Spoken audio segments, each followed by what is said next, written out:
Hi guys, and welcome back to my channel, and welcome to all those who are new. Hi, how's it going? So we are back for the final round, round 3 of this very stinky turd fest that had more problematic moments than funny ones. Or we will adopt goats. Yeah, we can adopt a goat. So let's talk about this dramatic send-off of this season's The Other Way. So let's start off with... She is my Barbie and I am her Ken. Yeah, sure, Sarper. If Barbie and Ken had a couples therapy playset, it would be you two. So this foolery starts off with a very daytime TV 90s moment, where they bring in a surprise guest to stir the pot. And who is that, you ask? Her friend and her ex, Dan, Oh, no. who expressed his feelings He's not about my her ex. just You know, the whiny loser guy that professed his love to her before she left for Turkey? Turtleneck Dan.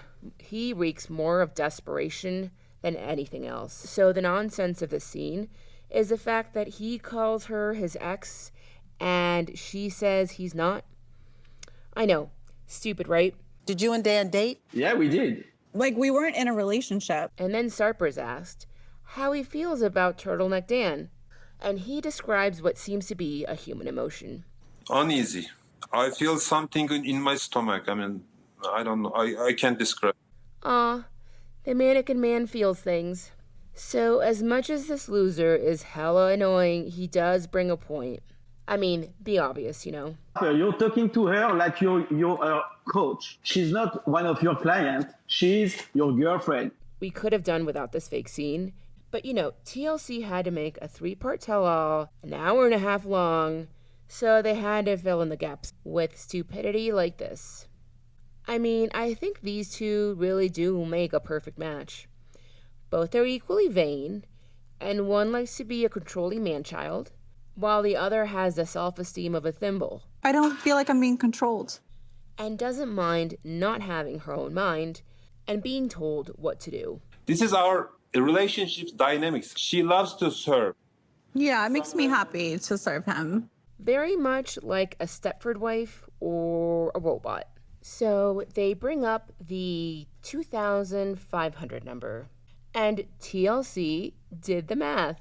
You had sex with a different woman every 3.5 days since your 18th birthday. We also find out about the elusive bottle collection. He has a memory with each bottle with a female. And he keeps all the bottles. God knows what biohazard is still caked on them. It's nothing a trophy, aşkım. I don't care. Then why do you have mementos that you're keeping? Trophies. Ugh, gross. So Sarper lets the cat out of the bag that he has been keeping a notebook where he jotted down his body count from 1998 to 2012. Apparently, those were very formative years for him. X is one? Exes are the number of people. Oh my. Why in the cluttered mess hole does he still have it? Did anyone else have a gag reflex after seeing him flip through this book? You're getting rid of that bottle collection and that book. It's nothing, it's just a collection. Clearly it is. I really hope this is the last time we see these guys. So I need to take a minute because my dog Mango wants to tell you to like and subscribe. All right, let's get back to the show. So we finally get to the relationship that we have all been waiting to be in the hot seat. Brandon and Mary. So they had a daughter and named her Midnight. Good Lord. I mean, I have a lot to say about that name, but I'm not going to because it's a child and we're not here to talk about the kid. We are here to judge her moronic parents. So we also find out that Brandon is still being a dumbass with the video games. And hours go by and I'm like, oh, I didn't even realize it was this late. Mary's over there, tired, holding Midnight. What? I mean, if this isn't an indication that these two are stunted children, I don't know what is. She fart like Brandon. She farts a lot. And apparently he's still being an angry a-hole. Shouting and, say words that will hurt me. Getting mad at her and yelling at her when she asks for simple things. I do sometimes call her a scammer. Also the B word.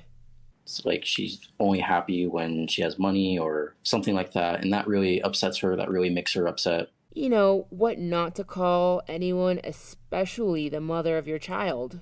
I just say it to make her upset. Sometimes I say it just so she'll get mad. If this conversation doesn't indicate that this is a very toxic relationship, I don't know what is. If I'm going to get into an argument with her, I want her to argue with me, not just be like, oh, I'm sorry, it's all my fault and all this stuff. All jokes and stupidity aside, this is really bad. This is abuse. And I feel like TLC is going to exploit this and have him on the next last resort. So Brandon's mom enters the chat and basically makes excuses for her son. I mean, I'm not surprised, but still. Both of you need individual therapy for your own individual traumas. Lady, where are they going to get money to go to therapy? They're asking you for cash. They probably can't even afford diapers or that stupid electric bill they go on and on about. They make like $10 a month at their store. Me thinks that a therapist is probably more than that. So this segment was just uncomfortable and sad, really. And this is just a really toxic situation. And I honestly don't think it's going to get any better. In fact, it's going to get worse, I think.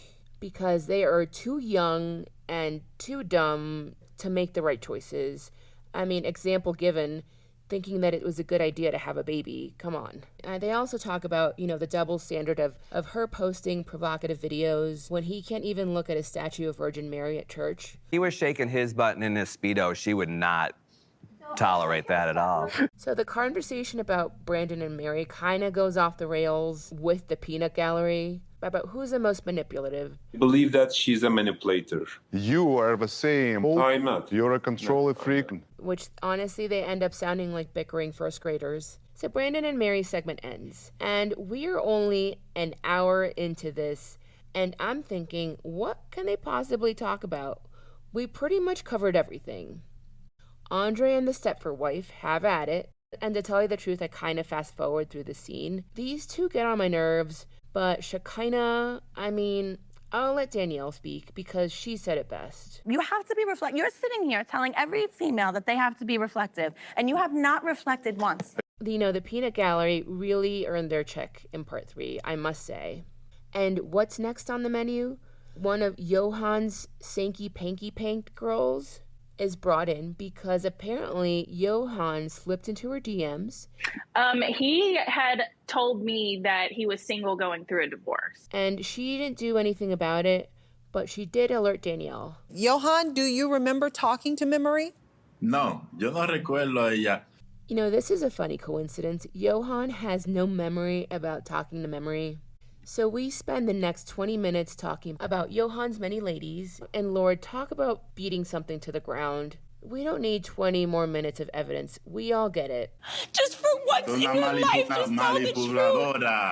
Manipuladora.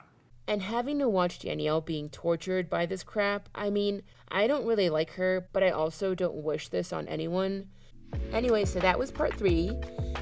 And it's over, guys, and we are done with the other way, whatever season this was. And it's on to the next ridiculousness.